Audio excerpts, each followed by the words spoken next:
la presentación ahí? Sí, sí. Perfecto. Bueno, como una condición un poco particular de funcionamiento, de uso de los transformadores, digamos, siempre lo que hemos visto hasta ahora de lo que es funcionamiento de los transformadores de corriente, lo estábamos pensando para el funcionamiento en estado permanente, ¿no es cierto? Es decir, para hacer la medición de alguna carga determinada, con un esquema más o menos como este, donde hay una fuente de alimentación, esto que representa la impedancia propia del sistema, la carga que pretendíamos medir.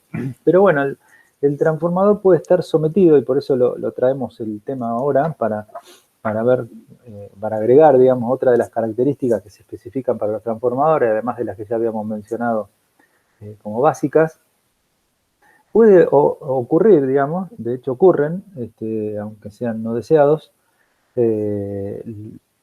cortocircuitos en el sistema que hagan que, digamos, si visto en este circuito simplificado, si se produce un cortocircuito en la carga por un accidente, por distintas razones que puedan suceder, obviamente la impedancia esta de limitación de la corriente ya no está más, y acá hay una impedancia prácticamente nula, podemos considerar el hecho del cortocircuito, si bien no es nula, digamos, pero sí en general mucho más baja que lo que corresponde a la carga, con lo cual la corriente crece bruscamente en el circuito, una condición en la cual no vamos a entrar en detalle porque es un tema de instalaciones eléctricas que, bueno, los electricistas en particular o lo van a ver más adelante en alguna otra materia, pero sí más o menos fácil imaginar que puede ocurrir en condiciones de funcionamiento que aparezca un cortocircuito, con lo cual la corriente en el sistema crece bruscamente y por lo tanto la corriente a la que está sometida el transformador de corriente también crece bruscamente. Acá tenés ahí en la diapositiva se muestra un ejemplo típico de una señal sinusoidal que tiene una cierta asimetría, porque bueno, esto es un circuito RL y eventualmente RLC, ¿no? Dependiendo del tipo de carga, el tipo de circuito, que por supuesto va a producirse, dependiendo de las condiciones iniciales, va a aparecer una forma de onda que puede ser asimétrica como este, o simétrica, dependiendo del instante en el que se produzca el cortocircuito, pero bueno, sin entrar en ese detalle. Lo cierto es que la corriente puede tomar valores muy grandes. En este caso acá hay un ejemplo donde la corriente cresta tiene 1 kA, ¿no? Y bueno, después podemos calcular el valor eficaz, que será de varios centenares de amperes. Lo cierto es que el transformador de corriente puede estar sometido a corrientes muy elevadas, en general durante tiempos cortos. ¿Por qué? Porque cuando se produce un cortocircuito en el sistema, acá hay cosas que no están dibujadas, pero son los aparatos de maniobra o los aparatos, las protecciones del sistema, que hacen que ante la eventual ocurrencia de un cortocircuito, los dispositivos de protección abren el circuito en un tiempo que dependerá del tipo de protección del que estamos hablando, pero digamos, habitualmente está dentro del orden de algunas decenas o centenas de milisegundos, ¿sí?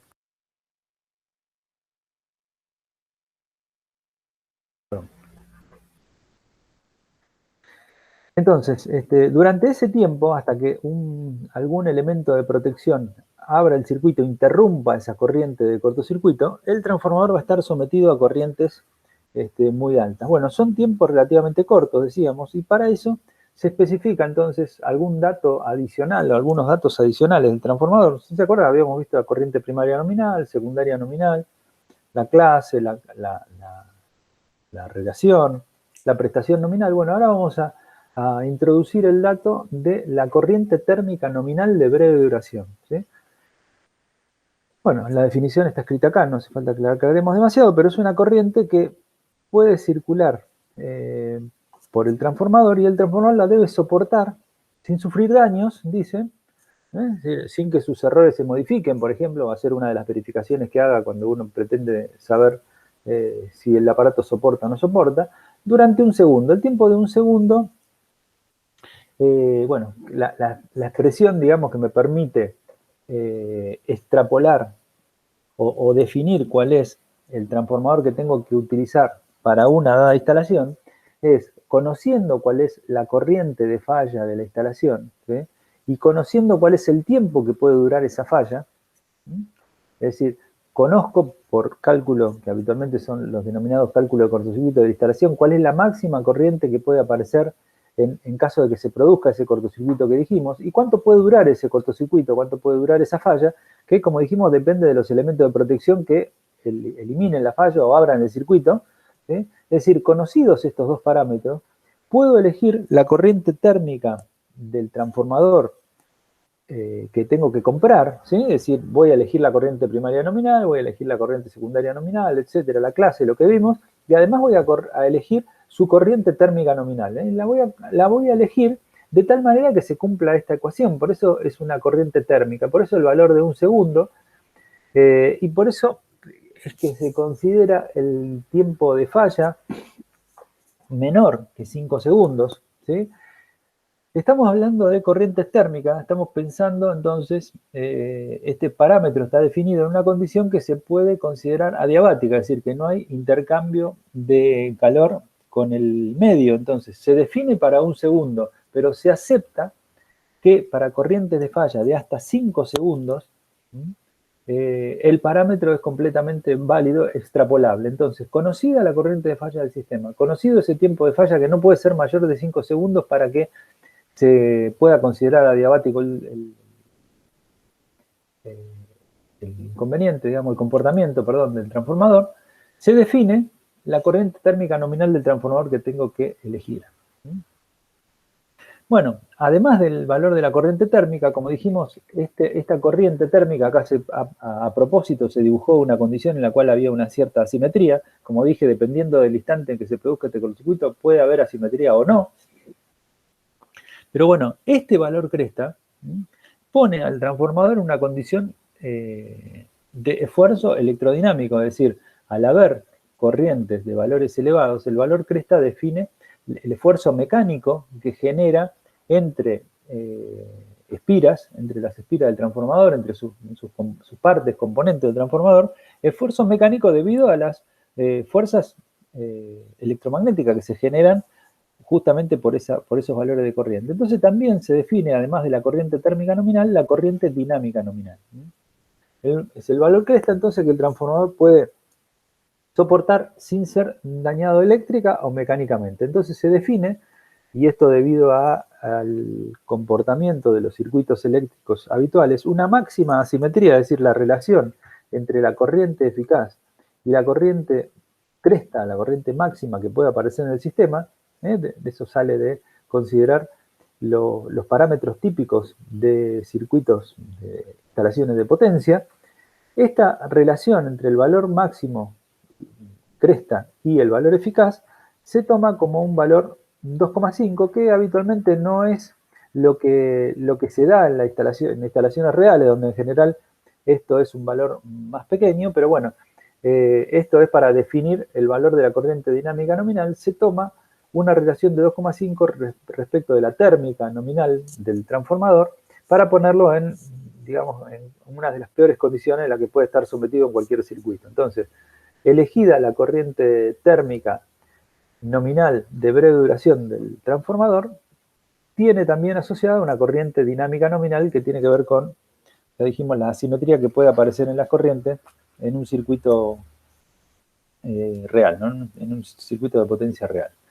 Entonces, otro parámetro que voy a tener que elegir del transformador, que voy a tener que tener en cuenta a la hora de seleccionar un transformador para un uso determinado. Es decir, cuál es la corriente de cortocircuito que puede aparecer en el sistema, cuál es el tiempo de esa falla, ¿sí? Y a través de esta expresión, conocida la corriente, conocido el tiempo, determinar cuál es la corriente térmica nominal de breve duración que tiene que tener el transformador que voy a colocar en la instalación. Bueno, hay algún ejemplo en la guía como para que hagamos como ejercicio, después lo podemos tomar cuando hagamos los ejercicios, ¿sí? Así que no sé si hay alguna duda respecto a esto, algo que no sé si está claro el tema o quieren alguna explicación adicional, me dicen. Si no, avanzamos con los transformadores de tensión. No, hasta ahora estoy siguiendo. Bien, vamos entonces con los transformadores de tensión. Bueno, el transformador de tensión se parece bastante más a cualquier transformador de potencia con el que hayamos podido, del que hayamos podido hablar en algún momento, hayan podido ver en algún momento en alguna otra materia. ¿Por qué? Porque es un transformador de tensión, un transformador de medición de tensión. Ahora se va a utilizar para reducir la tensión a una tensión medible por un instrumento de medición, ¿sí? Pero que tiene la particularidad de que trabaja a tensión aproximadamente constante y por lo tanto a flujo prácticamente constante, ¿eh? Muy distinto de lo que pasaba con el transformador de corriente, que ese sí era bastante particular. ¿Por qué? Porque trabajaba a corriente esencialmente variable, la corriente de carga suele variar, y por lo tanto a flujo completamente variable, ¿sí? Lo que ocasionaba que tenga, por ejemplo, errores de medición que eran bastante diferentes, esa tabla, digamos, que daba los errores de relación y fase para un rango de corriente donde la excitación del transformador está cambiando. En el caso de los transformadores de tensión, trabajan prácticamente a tensión constante o prácticamente constante o dentro de un rango bastante limitado, porque bueno, los sistemas de potencia en los que van a ser utilizados, en los que son habitualmente utilizados, son sistemas que trabajan a tensión constante, ¿sí? Entonces, bueno, ¿cuáles son los parámetros característicos de estos transformadores de tensión? Transformadores de tensión de medición, obviamente, estamos pensando en un transformador de instrumentos siempre, ¿no? Bueno, tendrán también, a semejanza de sus parientes los transformadores de corriente, una tensión primaria nominal, una tensión secundaria nominal. Así como los transformadores de corriente tenían corrientes secundarias nominales preferidas, era 1 y 5 amperes, en el caso de los transformadores de tensión también tienen valores normalizados, preferidos de tensión secundaria nominal, que están emparentados, digamos, con los usos y costumbres habituales, que son, digamos, el más común, digamos, que es el 110 volt, y bueno, también hay de 100 volt, 200 volt, y sus correspondientes tensiones simples, ¿sí? Esto sería lo que sería tensión entre fases y tensión simple o tensión, esta sería la tensión entre fases, esta sería la tensión de fase, dividido la raíz de 3 que corresponde a los sistemas trifásicos, que son los más utilizados. Lo habitual es utilizar el valor 110, aunque 100 y 200 volts suelen aparecer también. Como tensiones secundarias nominales. Tensiones primarias, por supuesto, las tensiones primarias nominales están asociadas con las tensiones primarias de uso habituales. En nuestro país, 220 o 380 volt para baja tensión, bueno, 2300 o 3300 volt para algunos niveles de tensión más raros de media tensión y 13200 volt como un nivel bastante común. Y bueno, después de ahí siguiendo, ¿no es cierto? 66 kilovolt, 132, 220, 500 kilovolt, etcétera, como tensiones primarias nominales asociadas siempre a las tensiones típicas de los sistemas de potencia para los cuales se van a utilizar. Pero bueno, para nosotros esto podría ser la baja tensión o un sistema de media tensión, que son los ejemplos con los que vamos a trabajar. Dejamos los niveles de tensión más altos, digamos, la idea es ver el concepto asociado con el transformador de corriente o de tensión como instrumento de medida. Las características particulares como elemento de una instalación se verán en las materias que corresponden a los elementos de instalación. Instalación eléctrica o líneas de alta tensión en el caso de los transformadores de corriente o tensión de alta tensión. Bueno, lo mismo que pasaba con los transformadores de corriente, acá también tenemos nuestra relación nominal y tenemos nuestra clase de exactitud, que la clase de exactitud otra vez va a estar relacionada con los errores propios del transformador de tensión, y la prestación nominal, que a semejanza completamente de lo que es la prestación nominal del transformador de corriente, es la potencia que puede suministrar el transformador de tensión ahora en su secundario a tensión nominal y no a corriente nominal, ¿no es cierto? Ahora a tensión nominal, que son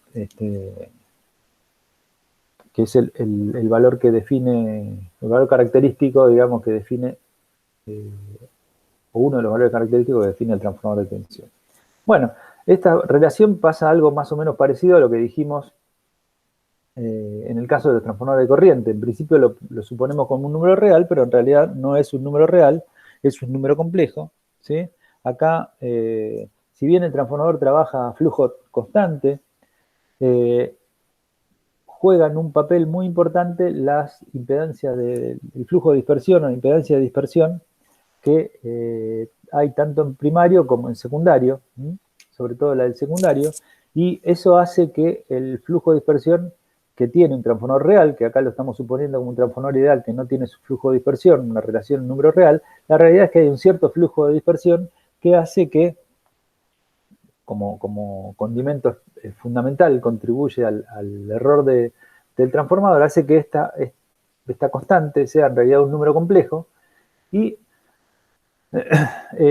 entonces aparece otra vez la misma o un comportamiento análogo, un análisis análogo al que hicimos en el caso de los transformadores de corriente. Es decir, vamos a tener la determinación de la tensión en el primario a partir de una medición con un instrumento en el secundario multiplicado por una relación de transformación.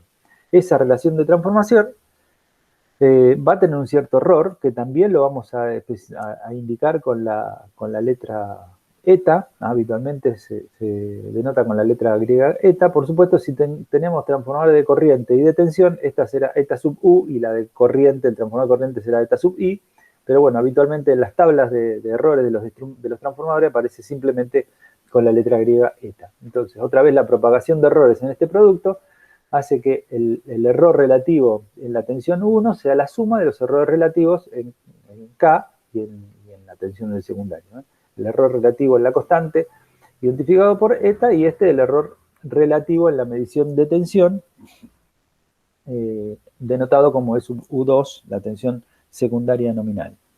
En el caso de un instrumento que sea sensible a la fase, vamos a tener lo mismo que pasaba en el caso del transformador de corriente, un error de fase adicional, que ahora no será porque la corriente primaria y la secundaria no están en fase, sino que la tensión primaria y secundaria no van a estar en fase, ¿sí? Y como decíamos, provocado fundamentalmente por una impedancia de dispersión que vamos a tener en el circuito magnético. Entonces, como la tensión primaria y la secundaria no van a estar en fase, va a haber un ángulo epsilon entre la tensión primaria y secundaria que va a dar origen otra vez a el error de fase, y que, bueno, va a estar expresado otra vez con la misma forma, digamos, el epsilon tangente de phi, donde el epsilon corresponde al error de fase que va a estar dado como dato en las tablas de errores de los instrumentos, que para las normas IRAM o IEC tienen una forma como esta que vemos acá. Vemos que es ligeramente diferente, si bien el esquema es parecido, es diferente a lo que eran los transformadores de corriente. ¿Por qué? Porque el transformador de corriente, tanto el error de relación como el error de fase, acá había varias columnas que dependía de la condición de carga. Dijimos, en el caso de los transformadores de corriente trabajan a carga o a corriente esencialmente variable. En el caso de los de tensión, trabajan a tensión prácticamente constante. Entonces lo que se da es un único conjunto, un único valor de error de relación y de error de fase para cada una de las clases en juego, ¿sí? Y lo que tiene esto es una validez dentro de un cierto rango de tensiones, ¿sí? Entre el 80 y el 120% de la tensión nominal vale el error de relación o el error de fase que se da como dato. Entonces, un transformador de clase 1, el error de relación será 1% para tensiones que vayan entre el 80 y el 120% de su tensión nominal.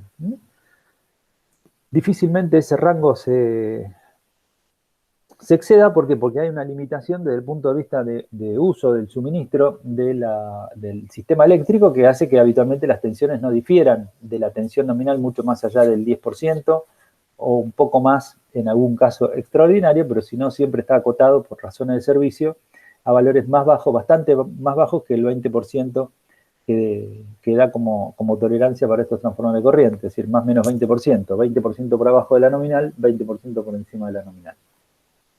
Bueno, y también dice para prestación comprendida entre el 25 y el 100% de la nominal, es decir, para que se cumpla esta tabla de errores, otra vez tenemos que asegurarnos que en el secundario del transformador hay una impedancia que sea acorde a la potencia del transformador, ¿sí? Es decir, que esté entre el 25 y el 100% de la nominal, con un coseno de phi que, como lo dijimos, si bien está especificado en la norma, está demostrado y lo vamos a soslayar para el uso en la materia, como está puesto en los ejemplos, que sean en los ejercicios que están puestos como ejemplo, y es lo que vamos a utilizar o a conceder para la resolución de los problemas que vamos a plantear. Es decir, que la prestación o la potencia en el secundario tiene que estar comprendida entre el 25 y el 100% de la nominal, con un coseno de phi que puede estar entre, digamos, 0,7, 0,8 y 1.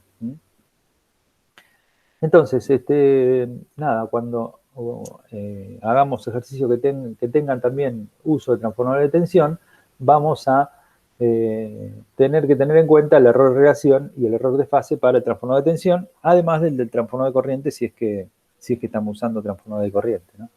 El esquema bueno, este es algunos dibujitos de transformadores de tensión, a diferencia del transformador de corriente. Estos son transformadores que van conectados entre una de las fases y tierra. Fíjense que tiene un único borne, cualquiera de los dos tiene un único borne de conexión en el primario, ¿sí? Porque van normalmente conectados entre fase y tierra. Si bien hay ejemplos bifásicos, creo que no tengo ninguno. No, bifásicos, es decir, que tienen dos bornes de tensión porque van conectados entre fases. Esto habitualmente uno va conectado a una de las fases y el otro borne va conectado a tierra. Estos son por ejemplo, es para un sistema de tensión será de 13,2 o puede ser hasta de 33, aunque más vale de 13,2, y estos ya son para tensiones superiores, 13,2, 33 kV o 66 kV por el tamaño del aislador que tiene, la aislación que necesita entre uno de los bornes y tierra. Cuando vimos los transformadores, acá tenemos la nomenclatura. La nomenclatura típica es esta, es decir, ¿se acuerdan que para los puntos homólogos de transformadores de corriente era P1, P2, S1, S2? Bueno, en este caso para los de tensión habitualmente se usa A y B mayúscula para el primario, A y B minúscula para el secundario, donde A y A son homólogos, ¿sí? O bornes correspondientes. Cuando el transformador va conectado entre una de las fases y el neutro, esta vez se puede convertir en una N, es decir, sería AN mayúscula y AN minúscula. Eso como nomenclatura habitual que utilizan los transformadores. Bueno, acá tenemos el esquema de conexión típico que se utiliza para transformador, cuando se utiliza transformador de corriente y tensión. Obviamente cuando estamos pensando en utilizar transformadores de tensión, estamos pensando en un sistema de tensiones relativamente altas, ¿sí? Entonces, si estamos pensando en utilizar en un sistema de tensión relativamente alta que necesita para conectar un instrumento, un voltímetro o una bobina voltimétrica, un transformador de tensión, seguramente también por una cuestión de seguridad va a haber un transformador de corriente, a pesar de que la corriente no sea demasiado grande. Y por supuesto, como pasaba en el ejemplo que pusimos cuando usábamos solamente el transformador de corriente, los secundarios, tanto del transformador de corriente como del transformador de tensión, van conectados a tierra por una cuestión de seguridad. Es decir, que los secundarios que están flotantes respecto del primario pasen a tener una tensión de referencia que sea una tensión de tierra, una tensión segura. Bueno, aparecen un par de simbolitos acá que lo que están simbolizando en realidad son fusibles. Los transformadores de tensión habitualmente tienen fusibles en el primario y en el secundario o en el primario. Esto hace que ante un cortocircuito en el instrumento, no ya en el sistema, ¿no es cierto?, sino en el instrumento, se produzca la apertura y no genere eso, la apertura del fusible, digamos, y aísle el transformador del resto del circuito, sino lo que podría provocar sería un cortocircuito en el sistema, ¿no? Entonces, la idea es, si hay una falla en el sistema de medición, que se aísle del sistema eléctrico general. Bueno, respecto de los de tensión no vamos a decir mucho más. Vamos a mostrar solamente un ejemplo más de un transformador de tensión, que es el transformador de tensión capacitivo. Transformador de tensión capacitivo se utiliza para tensiones muy altas. Lo van a ver los que estén en la carrera eléctrica cuando vean sistemas de alta tensión.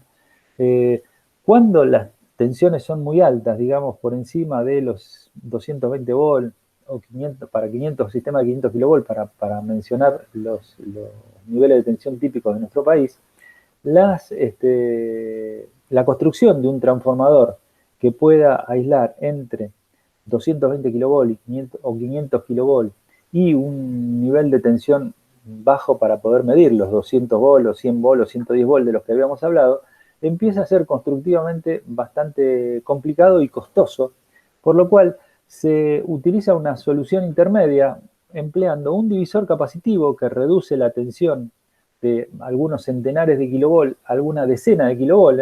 Habitualmente acá tenemos unos 20 kilovolt, digamos.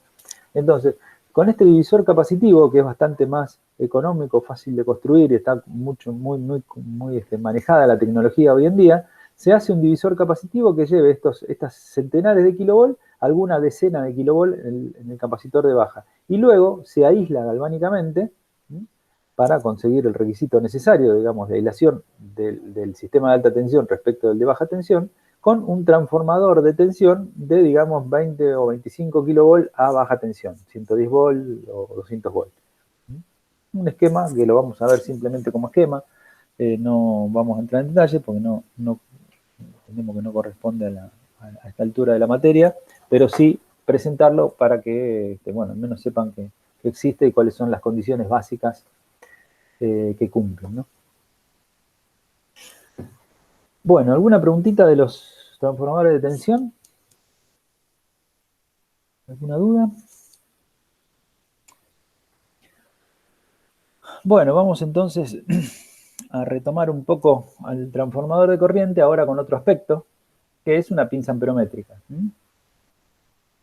Las pinzas amperométricas seguramente las han visto o inclusive hasta puede ser que las hayan usado, son bastante comunes para uso general.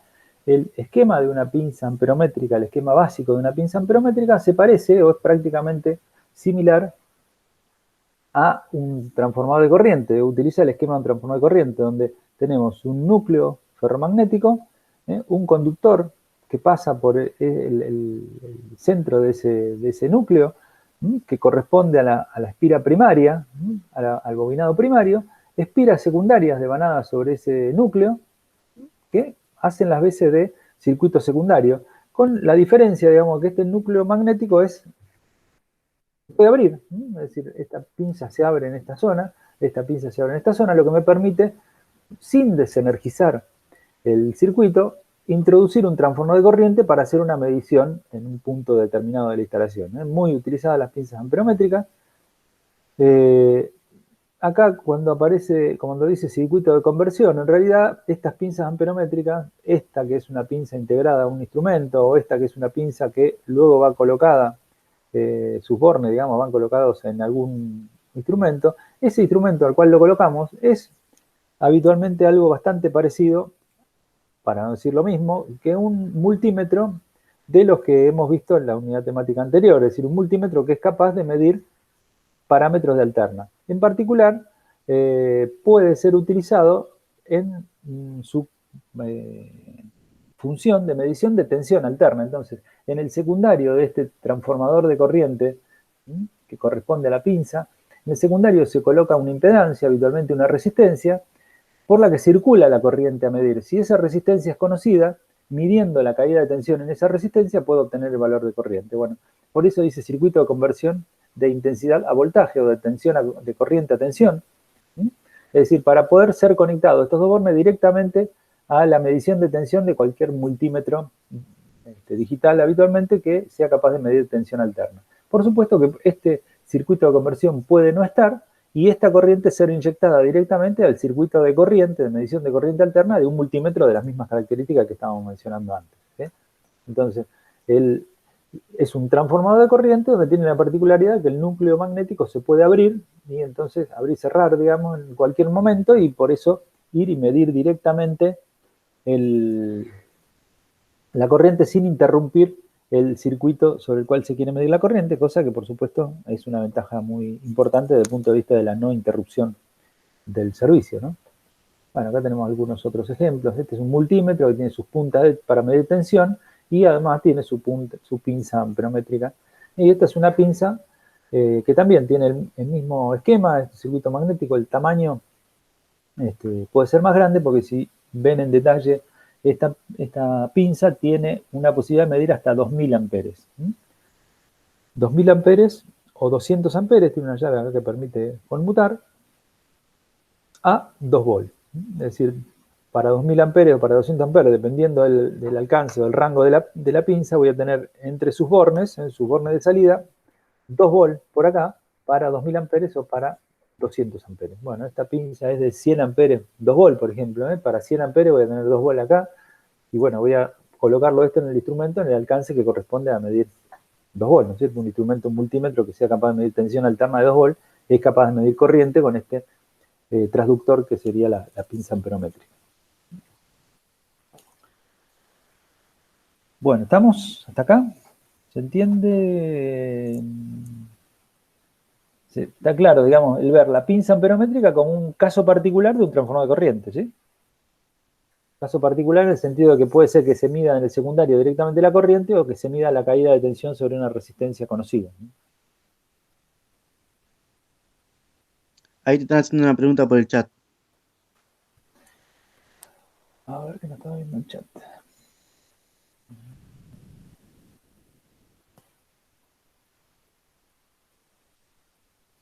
Claro, por el cable este, ¿no es cierto? Por este cable sería, ¿sí? Por este conductor. Es decir, este sería el primario del transformador de corriente que induce un campo magnético en este circuito magnético que a su vez genera o induce una corriente en el circuito secundario. Lo mismo que un transformador de corriente.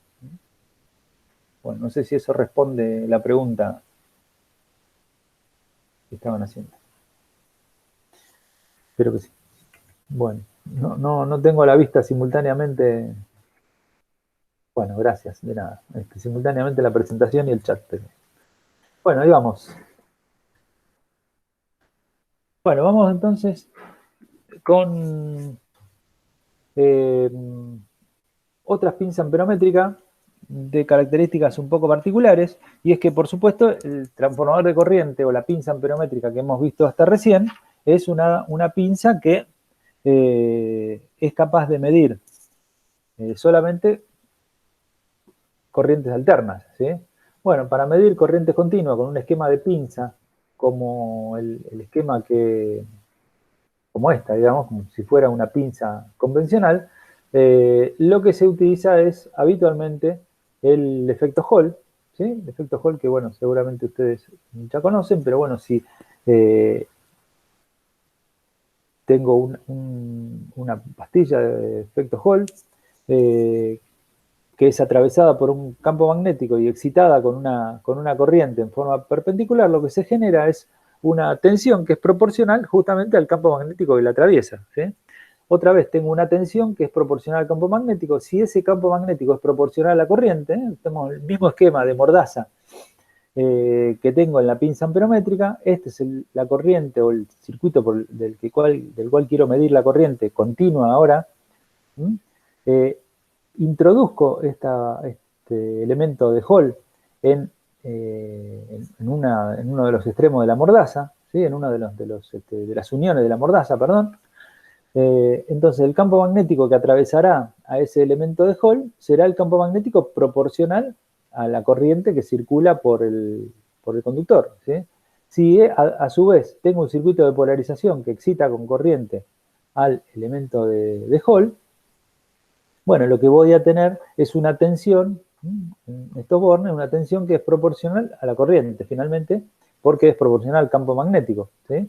A la corriente, no a esta corriente, sino a la corriente que circula por el conductor sobre el cual estoy analizando. Entonces, bueno, evidentemente estas pinzas tendrán que tener, a diferencia de las otras que se excitaban solamente con el campo magnético de corriente alterna, en este caso también necesito, son pinzas que utilizan una pila, una batería adicional, que es la que genera esta corriente de excitación que necesita el elemento de Hall para poder completar su funcionamiento y dar una tensión entre estos dos bornes que sea proporcional al campo magnético, ¿no?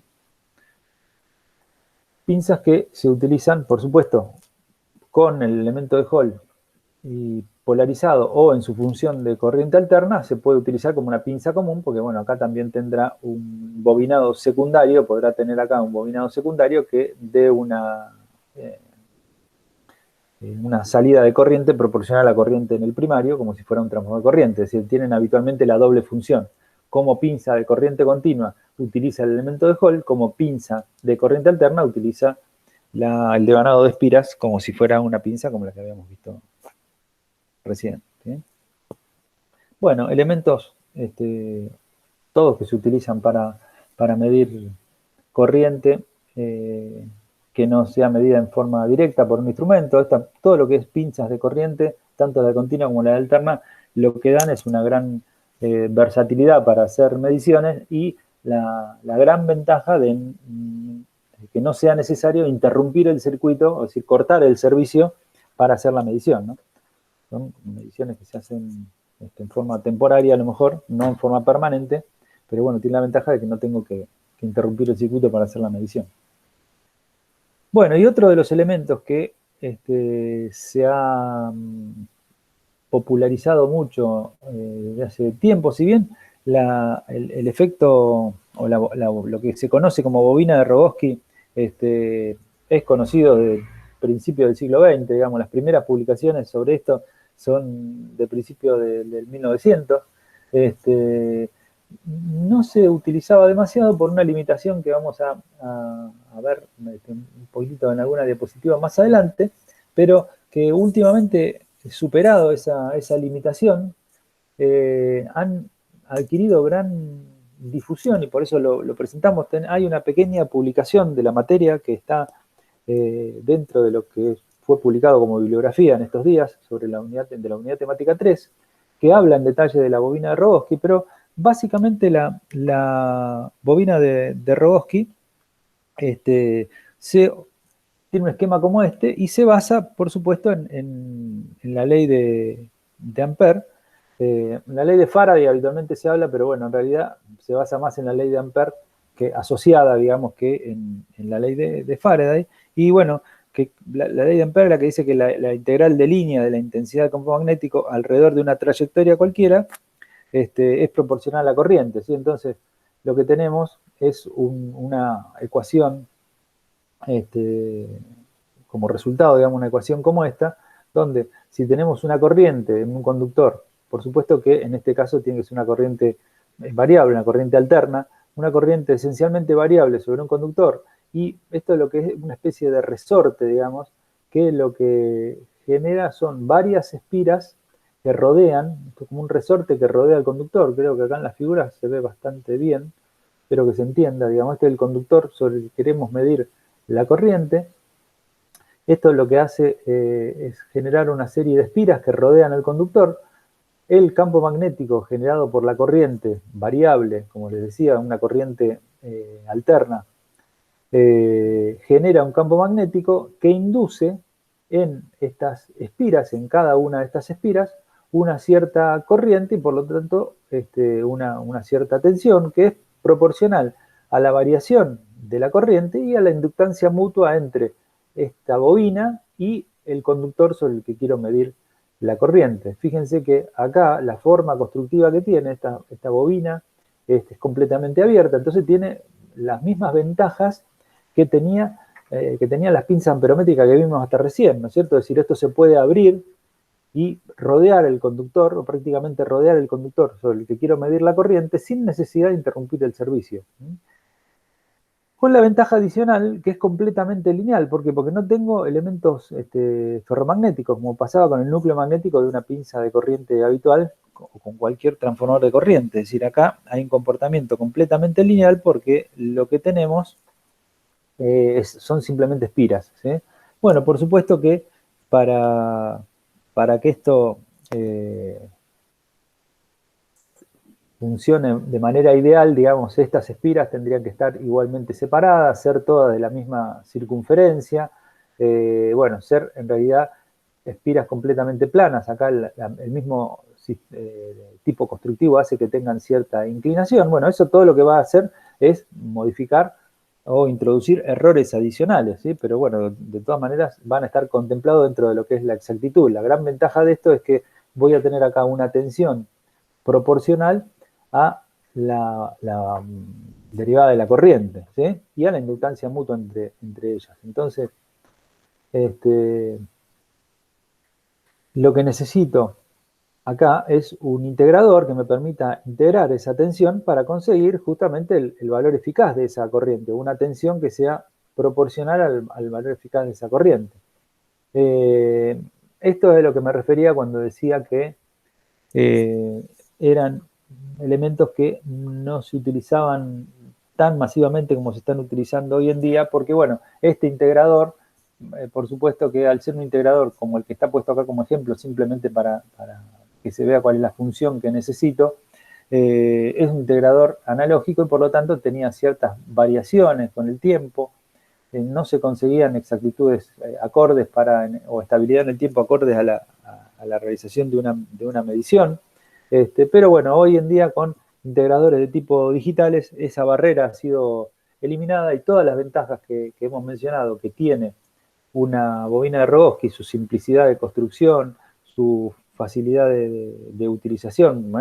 Por el tema de que es abierta, su linealidad, desde miliamperes hasta kiloamperes, dice acá, es decir, un rango de corriente muy grande porque es completamente lineal, porque no tiene componentes ferromagnéticos, hace que ha ido reemplazando o está ampliando su uso en comparación con lo que son las pinzas amperométricas o inclusive algunos transformadores de corriente. Fíjense que esto también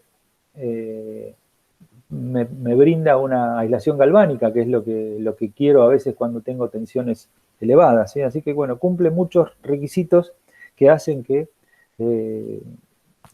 cada vez se esté utilizando más, inclusive en bobinas de Rogowski montadas no solamente pensando en el reemplazo o compararla con pinzas amperométricas que son de uso temporario, sino instalaciones fijas, ¿sí? Hay muchos medidores de energía, por ejemplo, que se construyen hoy en día que tienen en su interior, para censar la corriente, una bobina de Rogowski, ¿sí?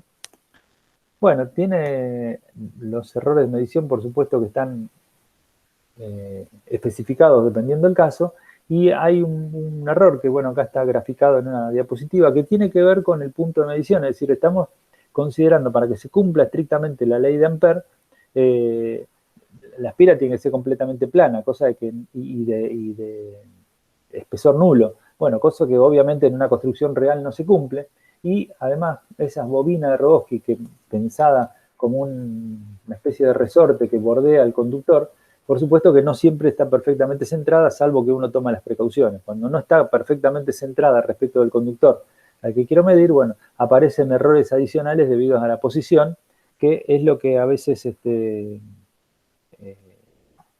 digamos, empeoran el funcionamiento respecto de lo que sería un transformador que no depende tanto de la posición de la espira debido al núcleo ferromagnético. Pero bueno, de todas maneras, para mediciones de tipo industrial es más que aceptable, o son más que aceptables los errores que se consiguen con una bobina Rogowski con una, como decía, una practicidad muy grande comparada con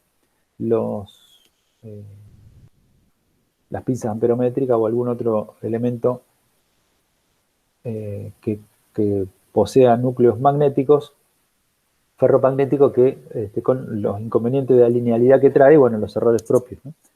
El rango acá de una pinza, de una bobina Rogowski es muy, muy amplio, el rango de uso.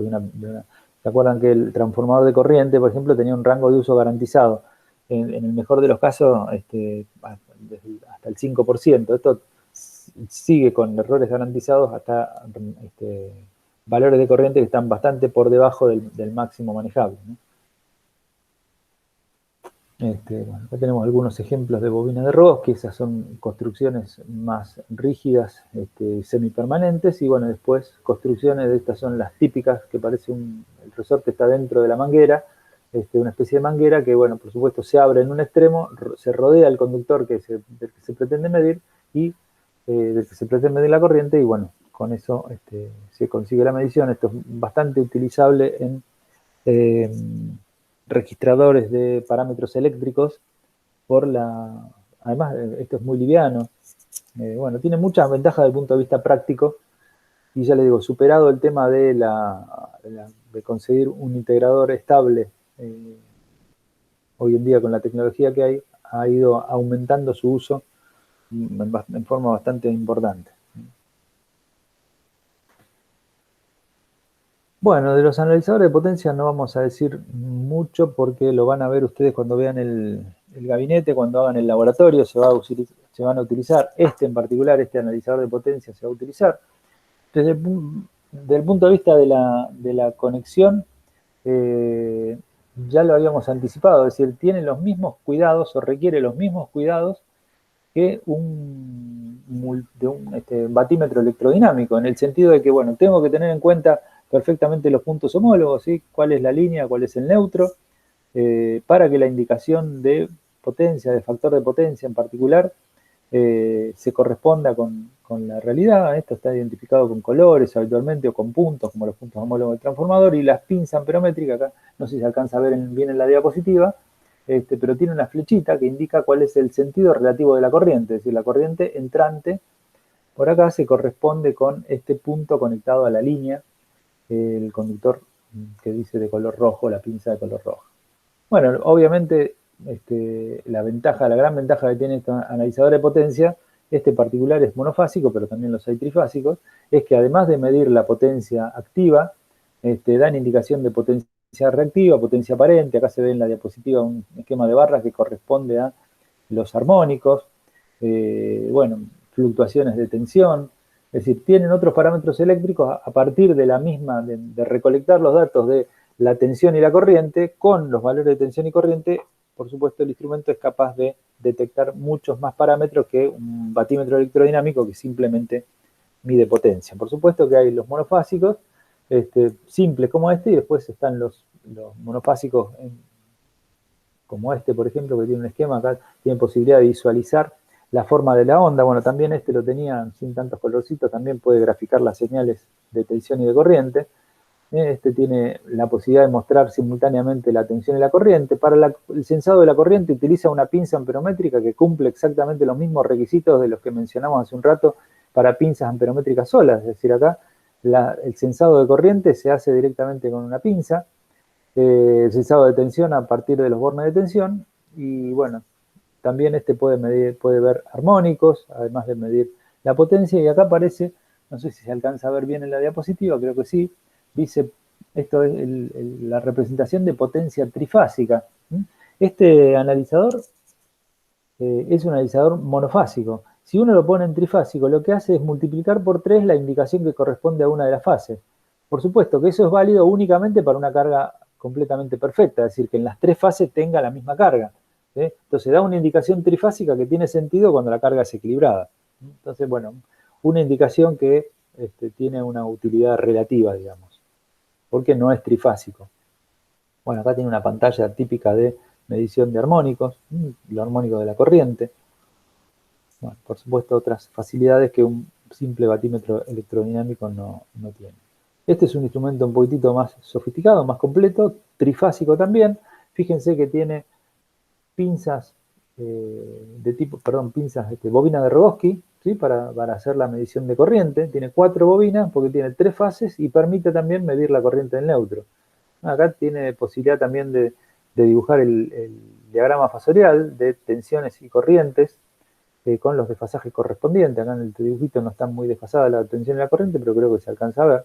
Bueno, por supuesto que mide parámetros como armónicos, desbalance de fases, y bueno, y este puede medir tanto en monofásico como en trifásico. Este sí mide trifásico real, ¿por qué? Porque es capaz de medir la corriente en cada una de las fases y la tensión en cada una de las fases. Bueno, estos instrumentos ya digitales también son capaces de comunicarse a través de distintos sistemas de comunicación con una computadora o con algún otro sistema de adquisición, y por lo tanto la información no solo la voy a tener en pantalla, sino que también la voy a poder almacenar. Bueno, las especificaciones del analizador, para que le den un vistazo, todas creo que están en condiciones de entenderlas, las de los rangos, las exactitudes. Acá habla de precisión, ya lo hemos aclarado, es bastante común traducir el término precision en inglés a precisión. Para nosotros sería en realidad exactitud.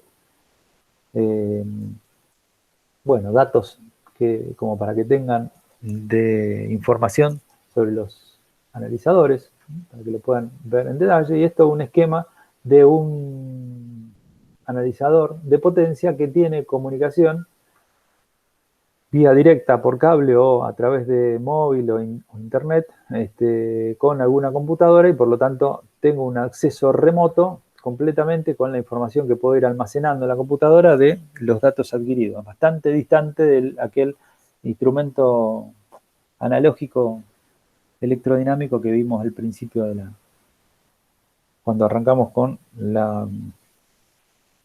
el tema de potencia, medición de potencia en corriente alterna. Bueno, y por último, unas pocas palabras respecto de lo que son los medidores de energía. También tenemos algún ejercicio en los medidores de energía. Estos que se ven acá en el gráfico son de los más diversos tipos analógicos conocidos. Muchos de ustedes tendrán instalados algunos de este tipo en sus domicilios. Estos ya son digitales con display analógico. Pero bueno, el esquema de estos ya son digitales propiamente dicho, de los más modernos. El esquema de conexión es el esquema típico de lo que vimos para cualquier instrumento de medición que mida potencia, ¿sí? Es decir, vamos a tener un circuito de corriente y un circuito de tensión. Si es trifásico, como es el caso de este o de este instrumento, vamos a tener 3 circuitos de tensión, 3 circuitos de corriente, las mismas precauciones de conexión que para los instrumentos, cualquier instrumento indicador de potencia, para estos que registran energía, es decir, las polaridades relativas. Ya hemos anticipado algo respecto de los medidores de energía, en el sentido de que tienen que ser capaces de medir corrientes muy variables, es decir, de corrientes muy bajas, ¿sí?, hasta las corrientes máximas que puede manejar el sistema donde está instalado. Entonces, se definen ciertos parámetros característicos que determinan cuál es el tipo de comportamiento del medidor. Uno de ellos es lo que se conoce como corriente base, que es una corriente de referencia a partir de la cual se definen el resto de los parámetros del medidor. En un medidor típico de uso residencial, la corriente base puede tener un valor de 5 amperes, 10 amperes, ¿sí? Y bueno, otro de los parámetros muy importantes es la corriente máxima, que en realidad en este caso sí es la corriente máxima que puede manejar el medidor con errores garantizados, ¿sí?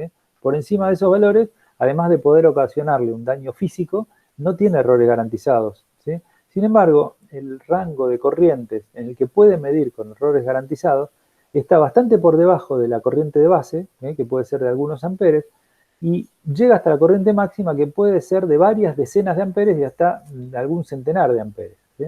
Bueno, después tensión, frecuencia, temperatura de referencia y la constante de medición, es decir, cuántas vueltas del disco para un medidor analógico, cuántos pulsos de alguna de las formas de indicación de pulsos a través de algún índice luminoso corresponde a 1 kilowatt, ¿sí? Cuántas vueltas del disco, revoluciones por kilowatt hora, o cuántos impulsos por kilowatt hora. Y por supuesto, el índice de clase o la clase, que es lo que define la exactitud del instrumento. Y acá tenemos una tabla típica de errores que corresponde a las normas IRAM o IEC también.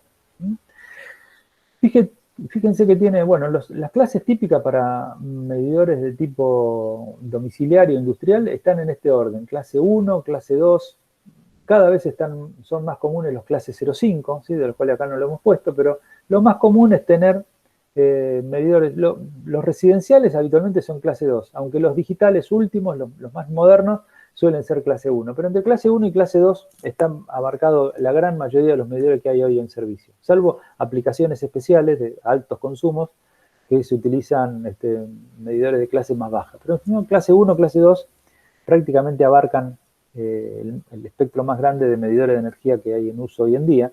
Sin embargo, para cualquiera de las dos clases se puede ver el rango dentro del cual los errores están garantizados.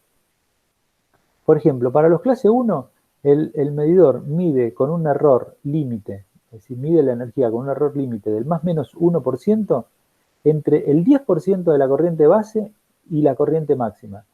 Si esta corriente es, digamos, 5 amperes, como es bastante habitual, ¿sí?, el 10% de 5 amperes, 500 miliamperes. Y la corriente máxima puede llegar en cualquier medidor común hoy a 60 o 100 amperes. Es decir, el medidor, fíjense que mide con un error garantizado, en clase 1, un error garantizado del 1% desde 500 miliamperes hasta 100 amperes. Un rango extremadamente alto. Razonable para el tipo de uso que tiene el instrumento, que tiene que ser capaz de medir bien. No olvidemos que del medidor normalmente depende una facturación, ¿sí? desde el punto de vista de la medición, necesita medir bien, medir con errores garantizados, en un rango de corrientes muy amplio. Por lo que dijimos, la carga es esencialmente variable. Desde que tenemos mínima carga hasta que tenemos la máxima carga en cualquier sistema, ya sea domiciliario, industrial, el medidor tiene que estar midiendo con errores garantizados, ¿no? Entonces, los rangos de medición son muy grandes. Bueno, después podemos llevarlo hasta valores más bajos, 0,05% de IB, la mitad de esto, donde el error ya crece, pero crece muy poco, y después para casos de factores de potencia, inductivos o capacitivos, también los rangos son bastante amplios, y bueno, los errores crecen, pero como verán, no crecen tanto. Para medidores de clase 2, el error para condición de funcionamiento capacitivo, que es la menos común, digamos, no está especificado. Y esto vale para medidores monofásicos y trifásicos. El esquema, este es un medidor monofásico típico que se lo van a encontrar en muchos domicilios hoy en día, con esta marca o con cualquier otra marca, porque son medios parecidos todos. Y el esquema típico de conexión, donde el elemento de medición toma la señal de corriente y, por supuesto, va a tomar una señal de tensión proporcional a la tensión entre los bornes de línea y de neutro, normalmente del lado de la fuente de la carga, con el esquema típico de conexión. Tiene 4 bornes. ¿4 bornes para qué? Para evitar que el borne neutro se utilice la tierra de algún otro lado y evitar que se impida la lectura del medidor cuando hay circulando corriente por la línea, ¿no es cierto? Es decir, es una cuestión de seguridad para evitar que se consuma energía sin que esa energía esté registrada por el medidor, un fraude, digamos, ¿no? Entonces, para limitar esa condición, todos los medidores de energía hoy en día tienen 4 bornes y el sensor de tensión o el elemento que conecta la línea con el neutro no está accesible al público, digamos, está en el interior del medidor para que no pueda ser desconectado. Si desconectara la indicación o la excitación de la bobina de tensión o el circuito de tensión, el medidor no mide a pesar de que sigue circulando la corriente por él, ¿no? Sería el fraude que decimos. Así que, bueno, con esto y con los datos típicos de estos medidores, para que le den un vistazo, como les dije, la idea es retomar el tema de la medición de potencia después del receso que tengamos debido a al parcial,